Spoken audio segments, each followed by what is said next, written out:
मगरबी बंगाल में जमहूरियत के जश्न में वोटर बढ़ चढ़ कर हिस्सा ले रहे हैं। जैसे जैसे सूरज परवान चढ़ रहा है वैसे वैसे सियासी गर्मी भी दिखाई दे रही। दरअसल सुबह में ही कई मकामात पर हमने देखा कि झड़प की खबरें मौसूल हुई, तो अब सियासी लीडरान, बड़े सियासी लीडरान की तरफ से एक दूसरे पर इल्जाम तराशियों का दौर एक बार फिर से शुरू हो गया। गुज़िश्ता 3 मराहिल में भी कुछ ऐसा ही नजारा देखने को मिला था, वोटर्स का भी और सियासी पार्टियों का एक दूसरे पर इल्जाम और जवाबी इल्जाम का। 9:30 बजे तक 15% से ज्यादा पोलिंग रिकॉर्ड की गई। पोलिंग मराकज पर वोटरों की लंबी लंबी कतारें देखी जा रही हैं। पोलिंग के दौरान कूच बिहार के सितला कोची में टीएमसी और बीजेपी कारकुनों के बीच झड़प भी हुई है। कूच बिहार का पूरा इलाका सेंसिटिव माना गया था, इसीलिए यहां पर पैरामिलिट्री फोर्सेस की ज्यादा टुकड़ियां तैनात की गई। उसके बावजूद कूच बिहार के सितला कोची में टीएमसी और बीजेपी कारकुनान के बीच झड़प की खबर है, जिसमें कई अफराद के जख्मी होने की खबर है, जिनकी तस्वीरें कुछ देर पहले हमने आपको टीवी स्क्रीन पर दिखाई थी, जिन्हें अस्पताल में इलाज मुआलजा के लिए ले जाया जा रहा था। हुजूम को मुंतशिर करने के लिए इसी मकाम पर पुलिस को ताकत का इस्तेमाल करना पड़ा और टीएमसी ने कूच बिहार की तूफानगंज और हुगली के चांदतला हल्के के बूथ पर बदइंतजामी का भी इल्जाम लगाया है।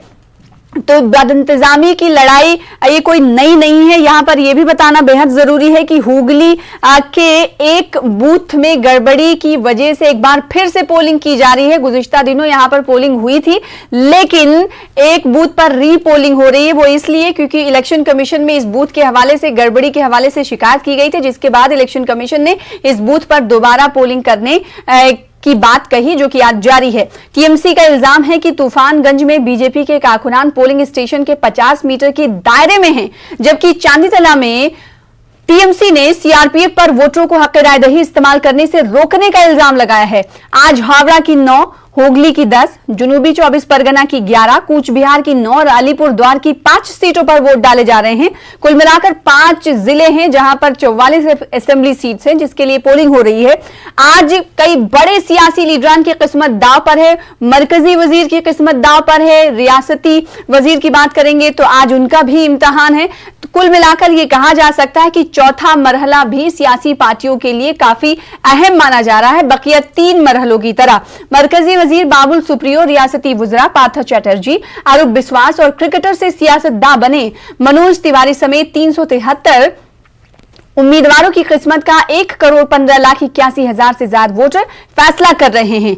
आजादाना व मुनसिफाना इंतखाबात को यकीनी बनाने के लिए सिक्योरिटी के माकूल बंदोबस्त किए गए हैं, लेकिन इसके बावजूद कई मकामात से पुरतशद्दुद झड़पें की खबर है, जिसमें कई अफराद जख्मी भी हुए हैं। कूच बिहार के एक इलाके की तस्वीर हम आपको टीवी स्क्रीन पर दूसरी दिखा रहे हैं, जिसमें एम्बुलेंस को आप देख पा रहे हैं। उधर लॉकेट चैटर्जी की अगर बात करेंगे तो जैसा कि हुगली में बीजेपी लीडर लॉकेट चैटर्जी की कार पर हमले की खबर है। पोलिंग मराकज का जायजा ले रही लॉकेट चैटर्जी ने एक मरकज पर हुजूम देखा तो उसकी शिकायत की। उन्होंने इल्जाम लगाया कि इंतजामिया और टीएमसी की मिली भगत से धांधली हो रही है। बताता चले कि यहां पर हुगली में मीडिया की कार पर भी हमला हुआ था।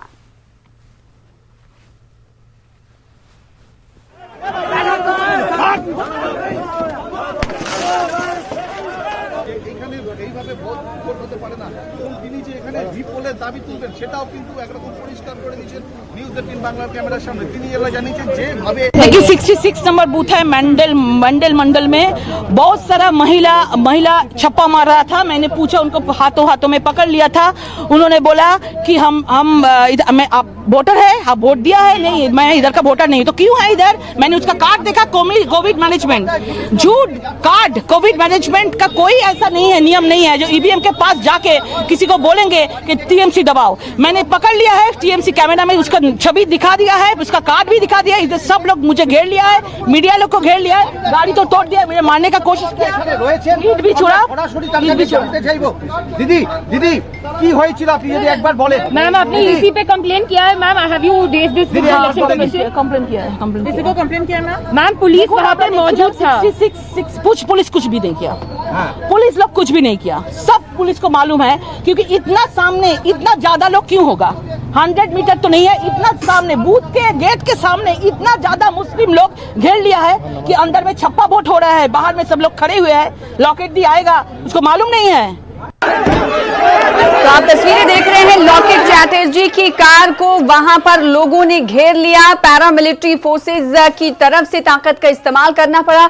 लॉकेट चैटर्जी जो कि मेंबर ऑफ पार्लियामेंट भी हैं और इस बार उम्मीदवार भी बनाई गई हैं, जिनकी किस्मत का फैसला आज अवाम कर रही है, लिहाजा वो पोलिंग स्टेशंस का जायजा लेने पहुंची थी जहां पर उनकी कार को घेरा गया और कार के शीशे तोड़े गए। इस बीच लॉकेट चैटर्जी ने ये इल्जाम लगाया है कि पुलिस के नाक के नीचे ये सब कुछ होता रहा, लेकिन पुलिस खामोश तमाशाई बनी रही। उन्होंने कहा कि जिस पोलिंग बूथ का वो जायजा लेने के लिए पहुंची थी वहां पर धांधली हो रही थी, वोटर्स पर दबाव बनाया जा रहा था कि टीएमसी का ही बटन दबाया जाए। ऐसे इल्जाम है लॉकेट चैटर्जी के।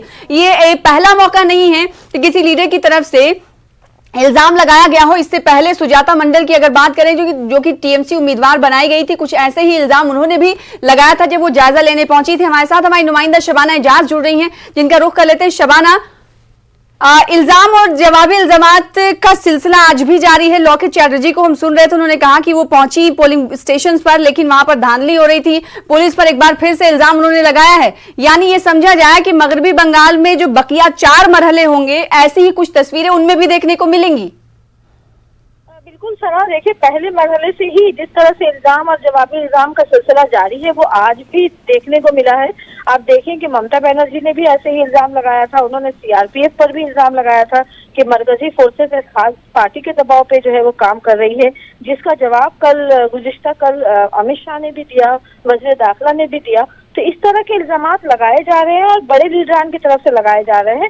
आज जिस तरह से लॉकेट चैटर्जी ने कहा कि जब वो पोलिंग बूथ पर पहुंची तो उन्होंने देखा इस तरह के कि पुलिस जो है वो लोगों को डरा धमका रही है, लोगों को जो है जो उनकी पार्टी के लोगों को वोट डालने नहीं दिया जा रहा है, खास पार्टी की हिमायत की जा रही है। तो इस तरह के इल्जामात पहले मरहले से ही देखने और सुनने को मिल रहे हैं। आपको याद होगा सना, नंदीग्राम में खुद ममता बनर्जी ने एक पोलिंग बूथ से बैठकर गवर्नर को जो है उन्होंने फोन किया था और फोन पर बातचीत की थी और कहा था कि इलेक्शन के दौरान इस तरह की धांधली की जा रही है। तो इस तरह के इल्जाम दोनों पार्टियों की तरफ से लगाए जा रहे हैं। ममता बनर्जी नंदीग्राम में जब इलेक्शन हो रहा था वो एक बॉयल बोलकर एक पोलिंग बूथ पर पहुंची थी और वहां से ही उन्होंने गवर्नर को फोन लगाया था, इलेक्शन कमीशन को लेटर दिया था। तो इलेक्शन कमीशन को अब इन इल्जामात का जवाब देना होगा। थोड़ी देर में हम देखेंगे कि मुख्तलिफ पार्टियों के जो लीडरान हैं, जो उनका डेलीगेशन है, वो इलेक्शन कमीशन के दफ्तर भी पहुंचेगा और अपनी शिकायत दर्ज कराएगा। अब देखना यह है कि इन इल्जामात के बाद जब पार्टियों के लीडरान की तरफ से जब इल्जामात की कॉपी और कुछ हो सकता है कुछ वीडियोस भी दिए जाए तो उसके बाद इलेक्शन कमीशन क्या खास कदम उठाता है। लेकिन इस तरह के इल्जामात पहले मरहले से ही देखने और सुनने को मिल रहे हैं। ममता बनर्जी की ओर से भी हमने देखा था कि कई वीडियो फुटेज दिखाए गए थे। हमने ये भी देखा था कि इलेक्शन कमीशन ने दिल्ली में बैठकर प्रेस कॉन्फ्रेंस करते हुए ममता बनर्जी के कई आरोपों को जो है, कई इल्जामात को जो है वो गलत बताया था। तो इस तरह के इल्जामात देखने और सुनने को मिल रहे हैं। बिल्कुल, और इस वक्त टीवी स्क्रीन पर जो तस्वीरें हैं उसमें देखकर ये अंदाजा लगाया जा सकता है कि जो हिमायती थे और जो लोग थे वहां पर वो मीडिया की कार को भी निशाना बनाते हुए देखे गए। न्यूज़ 18 की कार भी पर भी पथराव किया गया, जिसकी तस्वीरें हम वक्तन फवक्तन टीवी स्क्रीन पर दिखा रहे हैं। इस वक्त जो कार की तस्वीर देख रहे हैं वो लॉकेट चैटर्जी की कार की तस्वीर है जिस पर हमला करने की कोशिश की गई, शीशे तोड़ दिए गए। वहीं न्यूज़ 18 के कार को भी निशाना बनाया गया इन हुजूम के जरिए। तो इल्जामात और जवाबी इल्जामात का सिलसिला लगातार जारी है। जो कार व्हाइट कलर की, आप सफेद कलर की देख रहे हैं, दरअसल ये न्यूज़ 18 की ही कार है जहां पर हमारे नुमाइंदे ग्राउंड रिपोर्ट के लिए पहुंचे थे और इस वक्त इस कार को भी निशाना बनाया गया। तो लगातार इल्जामात और जवाबी इल्जामात का सिलसिला जारी है। इस बीच सख्त सिक्योरिटी बंदोबस्त भी इलेक्शन कमीशन की तरफ से किए गए हैं, लेकिन उसके बावजूद इस तरह के वाकयात रुकने का नाम नहीं ले रहे हैं। शबाना एजाज, जिस पोलिंग स्टेशन पर आप मौजूद हैं बताइएगा वहां पर क्या कुछ इस वक्त नजारे देख पा रही हैं? जैसे पोलिंग की तादाद, पोलिंग बूथ पर तादाद लोगों की थी, क्या वैसी ही बनी हुई है या फिर कुछ कमी दिखाई दे रही है या ज्यादा लोगों की तादाद दिख रही है? देखिए, सुबह से ही यहाँ हम जिस कस्बा कॉन्स्टिट्यूएंसी में थे इसके मुख्तलिफ पोलिंग बूथों पर हम पहुंचे थे जहाँ लोगों की भीड़ दिखाई दे रही थी। वहीं जो सिक्योरिटी के जो जवान है वो भी यहाँ पर मार्च करते हुए नजर आए थे। अब भी जो है वो लोगों की ऐसी ही भीड़ है वोटरों की और लोग वोट डालने के लिए अपनी अपनी बारी का इंतजार कर रहे हैं। और ऐसे बुजुर्ग वोटर भी हैं जो है जिनको चलने फिरने में दुश्वारी होती है, लेकिन वो भी अपनों के साथ सहारे लेकर जो है वो आए हैं, वोट डालने के लिए आए हैं। तो इस बार वोट के ताल्लुक से जिस तरह की जिस तरह की बेदारी जो है वो देखने को मिल रही है वो काफी अहम है। लोग आ रहे हैं, खवातीन आ रही है, बुजुर्ग आ रहे हैं, हर तरह के लोग जो है वो पोलिंग बूथ पर पहुंच रहे हैं। पूरा इलाका जो है, पूरे इलाके में भी भीड़ देखी जा रही है कि लोग जो है वो, जो लोग वोट डाल चुके हैं वो घर वापस जा रहे हैं, जो वोट नहीं डाले हैं वो घरों से निकल रहे हैं, वोट डालने के लिए आ रहे हैं। तो पोलिंग बूथों पर लोगों की भीड़ है, हालांकि गर्मी है लेकिन उसके बावजूद, या हम ये भी कह सकते हैं कि सुबह के वक्त अभी जिस तरह की भीड़ है वो इस वजह से भी ज्यादा भीड़ नजर आ रही है, लाइन नजर आ रही है, क्योंकि गर्मी बहुत ज्यादा है और लोगों को ये लगता है कि वो अगर जल्दी वोट डाल दे तो उन्हें गर्मी की तपिश का सामना नहीं करना पड़ेगा। तो लोग आए, कोरोना वबा के दरमियान पहली बार इंतखाबात मुनक्किद ये हो रहे हैं। 3 मरहला गुजर चुका, चौथे मरहले के तहत मगरबी बंगाल में पोलिंग हो रही है। 8 मरहले के तहत यहाँ पर पोलिंग होनी है, जो कि 4 आज मुकम्मल हो जाएंगे, बकिया 4 बचेंगे। इससे पहले की अगर हम बात करेंगे, पहले और दूसरे तीसरे मरहले के साथ आसाम में भी वोटिंग हुई और तीसरे मरहले में हमने देखा कि पहले मरहले में ही, यानी एक ही मरहले में आसाम में आखिरी मरहले, तमिलनाडु और केरल और साथ ही पुडुचेरी के एक ही मरहले में वोटिंग इख्तिताम पजीर हो गई है। तमाम रियासतों के और एक मरकज के ज़ेरे इंतजाम इलाके की नताइज की अगर हम बात करेंगे तो 2 मई को आएंगे। जब 8 मराहिल की पोलिंग के हवाले से जब बात कही गई, ऐलान किया गया, उस वक्त टीएमसी ने इलेक्शन कमीशन पर इल्जाम लगाया था और आज चौथे मरहले के तहत पोलिंग हो रही। बेहद शुक्रिया शबाना, आगे भी हम आपसे जुड़ेंगे और इस हवाले से अपडेट फराहम करते रहिएगा हमारे साथ जुड़कर। इस वक्त आपको बता दें कि लगातार इलेक्शन कमीशन से भी शिकायत करने की कोशिशें मुख्तलिफ सियासी पार्टियों की तरफ से की जा रही हैं। पल पल की अपडेट हम आपको मगरबी बंगाल के चौथे मरहले के हवाले से फराहम करते रहेंगे। रुकेंगे छोटे से ब्रेक के लिए, कुछ और खबरों के साथ जल्द लौटेंगे।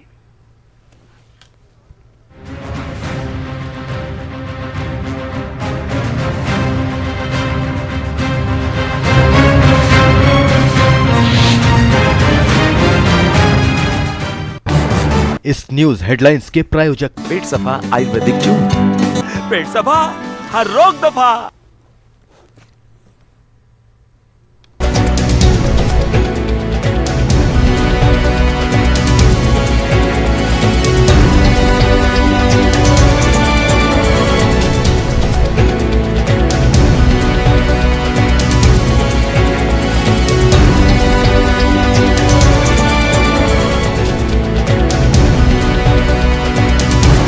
इस न्यूज हेडलाइंस के प्रायोजक पेट सफा आयुर्वेदिक जूस, पेट सफा हर रोग दफा। एनबा अवार्ड्स में मिला दिल ने फिर याद किया को बेस्ट एंटरटेनमेंट अवार्ड। हॉस्पिटल में एडमिट हुए नहीं कि बिल का मीटर चालू, और ये मीटर तेजी से आपकी सारी सेविंग्स खत्म कर देगा। अरे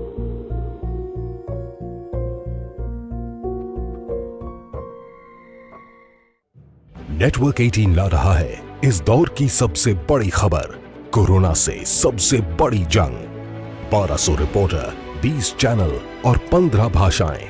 हम बाहर निकलते हैं ताकि आप घर पर रह सकें।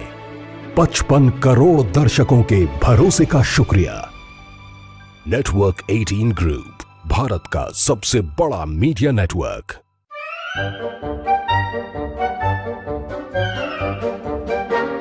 अखबार हुआ ठप, आउटडोर हुआ बेकार, टीवी ही दे रहा है विज्ञापन को तेज रफ्तार। करोड़ों दर्शकों तक न्यूज 18 पहुंचाएगा आपका ऐड। न्यूज 18 की टीम दमदार बनाएगी आपका ऐड शानदार। जल्दी कीजिए, कहीं छूट ना जाए ये सुनहरा मौका। हमें मेल करके उठा लीजिए बड़ा फायदा। ये स्पेशल ऑफर है अगले 15 दिनों तक। सभा हर रोग दफा।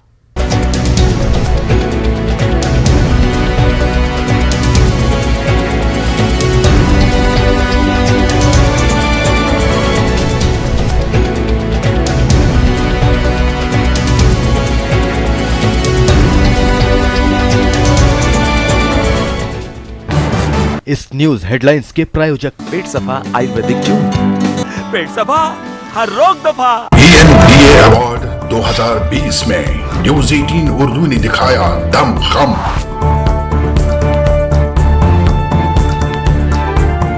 News channel of the year Urdu का लहराया परचम।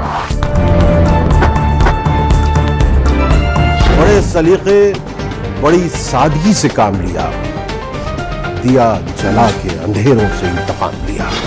न्यूज 18 उर्दू, हम हैं नंबर 1। ब्रेक के बाद एक बार फिर से आपका इस्तकबाल करते हैं। गाजीपुर दिल्ली बॉर्डर पर किसानों ने एहतजाजी रैली निकाली है। 24 घंटों के लिए किसानों ने बंद का ऐलान किया। किसानों की बड़ी तादाद इस रैली में नजर आई। साथ ही कोरोना ज़ाब्तों का भी इस रैली में खास ख्याल रखा गया। किसान लीडरों का कहना है कि जब तक मरकजी हुकूमत तीनों ज़रे कवानीन को वापस नहीं लेती, इस तरह एहतजाज जारी रहेगा और किसानों का आंदोलन खत्म नहीं होगा। उधर टिकरी बॉर्डर और सिंघू बॉर्डर की बात करें तो वहां पर लगातार एहतजाजी किसान बैठे हुए हैं। इस बीच एक बार फिर से गाजीपुर बॉर्डर पर यह तादाद किसानों की देखने को मिल रही है। हमारे साथ हमारे नुमाइंदे जुड़ रहे हैं, उनका हम रुख करेंगे। उससे पहले किसान क्या कुछ कहते हैं सुन लेते हैं।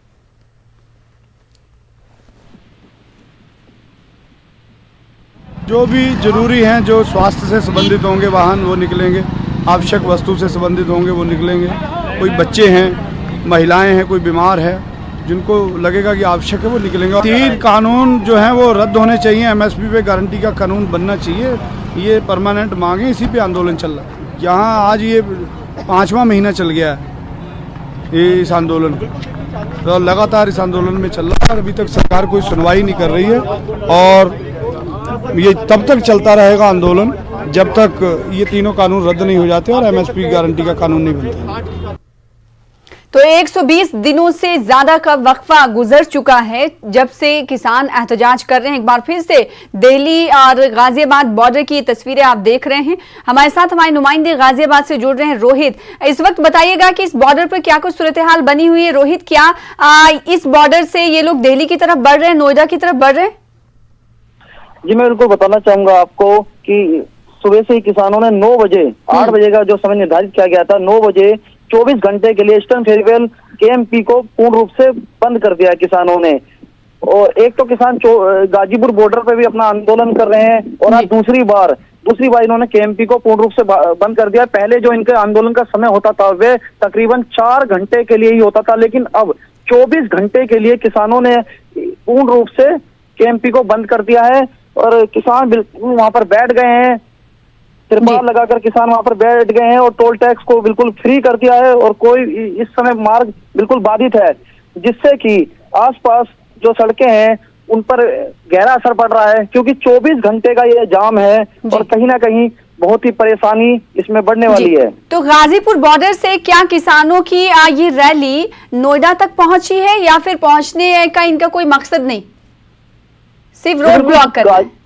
गाजीपुर बॉर्डर पे तो किसान बैठे ही हुए हैं और किसानों के आने जाने का सिलसिला वहां जारी रहता है, लेकिन गाजीपुर बॉर्डर से ही किसान केएमपी पहुंचे हैं और केएमपी पे बंद कर शासन के लोग यहाँ पर मौजूद हैं। लेकिन संयुक्त किसान मोर्चा ने 24 घंटे का आह्वान किया है, तो ऐसे में अभी तक जो बातचीत इनसे हुई है, इन्होंने अभी 24 घंटे के लिए इसे बंद करने का ऐलान किया है। वैसे प्रशासन अपनी बातचीत जी रोहित जी बताइएगा, जैसे कि आपने कहा कि गाजीपुर बॉर्डर से ये किसान केएमपी पहुंचे हैं, केएमपी से दूरी नोएडा की कितनी रह जाती है ये भी बताइएगा, और केएमपी को ब्लॉक करना कितना अहमियत का हामिल है, ताकि किसानों को लग रहा है कि दबाव ज्यादा बढ़ेगा?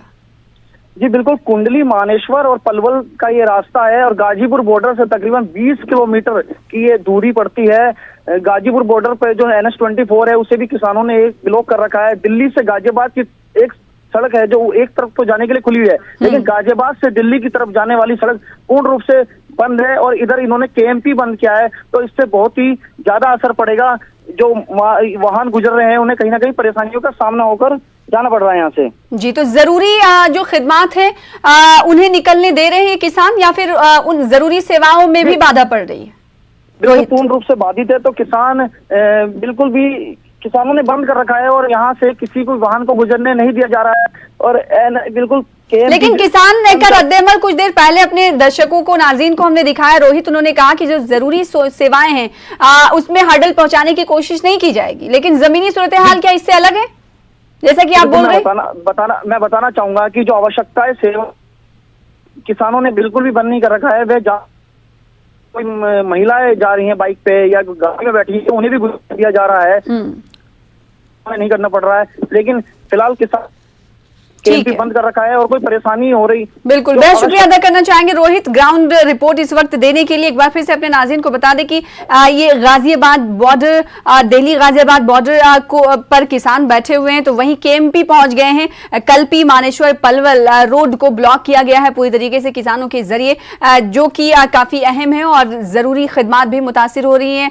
साथ ही साथ जो मुसाफिर हैं उन्हें परेशानियों का सामना करना पड़ रहा है। फिलहाल आगे बढ़ लेते हैं, बात एक बार फिर से कोरोना की करेंगे। मुल्क में कोरोना की रफ्तार तेज तर होती जा रही है। पिछले 24 घंटों में 1,45,000 से ज्यादा नए मामले सामने आए हैं। पिछले 24 घंटों में 794 अफराद की मौत हुई है, जबकि 77,567 अफराद सेहतयाब हुए हैं। मजमूई तौर पर 1,32,05,926 अफराद मुतासिर हुए हैं और 1,68,436 मरीजों की मौत हो चुकी है। वहीं मुल्क भर में 10.5 लाख के करीब एक्टिव केस है। अब तक 1,19,00,000 से ज्यादा अफराद कोरोना की जंग लड़कर फतेह पा चुके हैं। मुल्क भर में 9,80,00,000 से ज्यादा अफराद को कोरोना की वैक्सीन दी जा चुकी है। महाराष्ट्र की बात करें तो महाराष्ट्र सरे फहरिस्त लगातार कोरोना के मामलों में बना हुआ है। महाराष्ट्र में सूरत हाल रोज बरोज खराब होती जा रही है। कोरोना से निपटने के लिए रियासती हुकूमत हर मुमकिन कदम उठा रही है। इसी कड़ी में वजीर आला उद्धव ठाकरे ने आज कुल जमाती मीटिंग तलब की है। मीटिंग में लॉकडाउन लगाने पर तबादले ख्याल होगा। जैसा कि हम जानते हैं कि महाराष्ट्र में मुख्तलिफ अजला में नाइट कर्फ्यू का निफाज कर दिया गया है। ये मीटिंग आज आपको बता दें कि दोपहर में होगी। ख्याल रहे कि महाराष्ट्र में पिछले 24 घंटों में 59,000 नए मामलों की तस्दीक हुई है। वैक्सीनेशन की कमी के हवाले से भी मरकजी सरकार और महाराष्ट्र सरकार के दरमियान तू मैमो देखने को मिली। अगर अमवात की बात करेंगे तो 301 मरीजों की मौत 24 घंटे में हुई है। रियासत में कोरोना के 5 लाख से ज्यादा एक्टिव केस हैं। अगर एमपी की बात करेंगे तो एमपी में भी सूरत हाल अच्छी नहीं है। रियासत के सभी शहरों में लॉकडाउन जारी है। रियासत में कोरोना के एक्टिव मरीजों की तादाद जहां 30,000 को तजावुज कर गई है, वहीं पिछले 24 घंटे में कोरोना के जो 4,882 नए मामले सामने आए हैं, उनमें इंदौर के 912 और भोपाल के 736 कोरोना मरीज शामिल हैं। रियासत में कोरोना से पिछले 24 घंटे में 23 मरीजों की मौत हुई है। हुकूमत की जानिब से दमोह को छोड़कर जहां पर असेंबली ज़िमनी इंतखाबात हैं, पूरी रियासत में लॉकडाउन का निफाज किया गया है।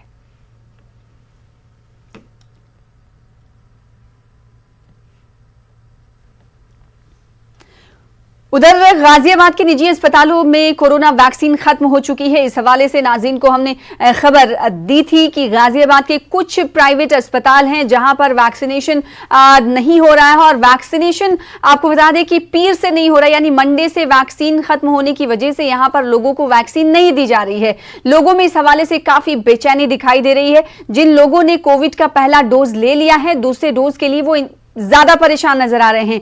अब आप अंदाजा लगा सकते हैं कि जिसे पहला डोज दे दिया गया हो और उनमें बुजुर्ग शामिल हों, वो अगर जाते हैं तेज दोपहरी के अंदर अस्पताल के बाहर लाइन लगाते हैं, लेकिन उन्हें डोज इसलिए नहीं मिलता है कि डोजेस वैक्सीन के डोजेस की कमी है, तो उनका हाल क्या होता होगा और उन्हें कितनी खफगी वो करते होंगे, नाराजगी का इजहार करते होंगे। इंतजामिया उम्मीद जाहिर कर रहा है कि जल्द इन्हें वैक्सीन की दूसरी खेप मिलेगी और लोगों को टीका लगाया जा सकेगा। माहवारी एक फितरी अमल है। माहवारी स्वच्छता इंतजामिया की बेदारी की कमी की वजह से इसे गंदगी माना जाता है।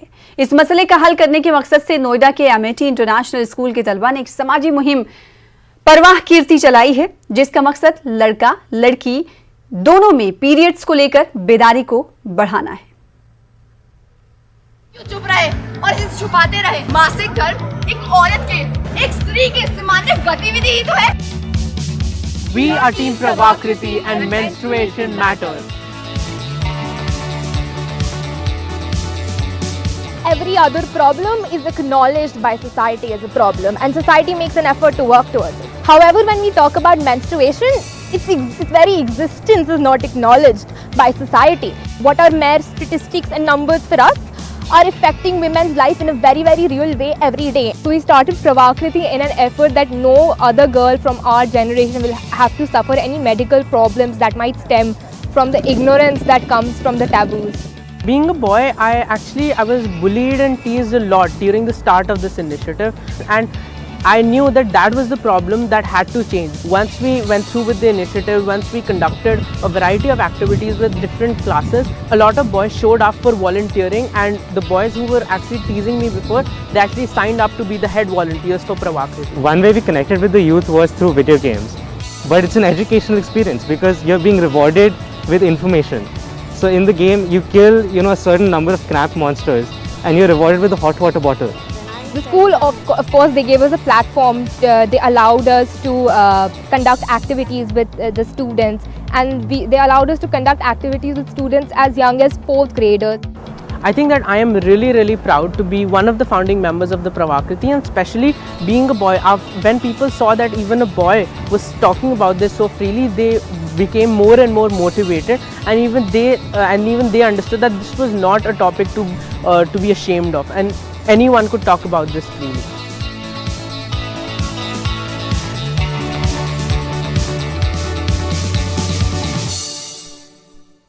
इस वक्त की बड़ी खबर का रुख कर लेते हैं। मगरबी बंगाल के चौथे मरहले के हवाले से बड़ी खबर आ रही है। 16.65% पोलिंग रिकॉर्ड 11 बजे तक की गई है। पोलिंग मराकज पर वोटरों की लंबी लंबी कतारें देखने को मिल रही हैं। 44 सीटों पर वोट आज डाले जा रहे हैं, जो कि 5 अजला में आते हैं। 373 उम्मीदवारों की किस्मत का फैसला आज हो रहा है। सिक्योरिटी के सख्त इंतजाम के बावजूद भी कई मकामात से पुरतशद्दुद झड़पों की खबर है।